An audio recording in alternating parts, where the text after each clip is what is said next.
character. My mum was always very, very strong on character.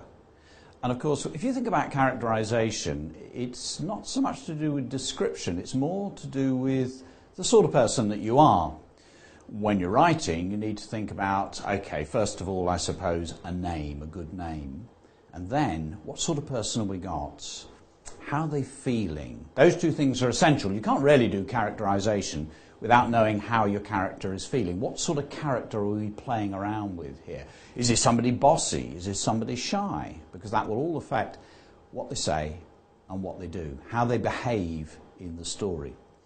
So when I was working on igniting writing and looking at quests, I began to develop the character of a dwarf. The first thing I thought of was a name. I needed an earthy name, a punchy little name. So I called him Thog.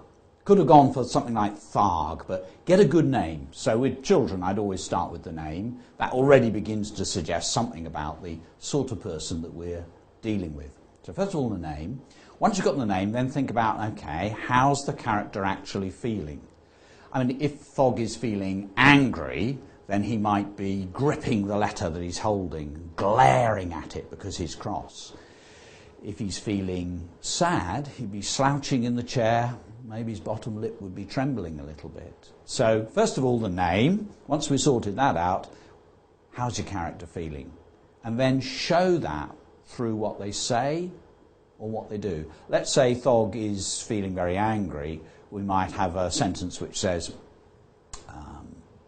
angrily, Thog stormed through the great hall. Get out of my way, he snarled. Okay, we've said angrily up front, but all the powerful verbs there, stormed, glared, are suggesting that we're dealing with somebody who is really, really cross. You can also do a little bit on characterization through what other people think or what other people say. So we might have a couple of other dwarves or maybe a couple of hobbits who then say something to let the reader know what the character's like.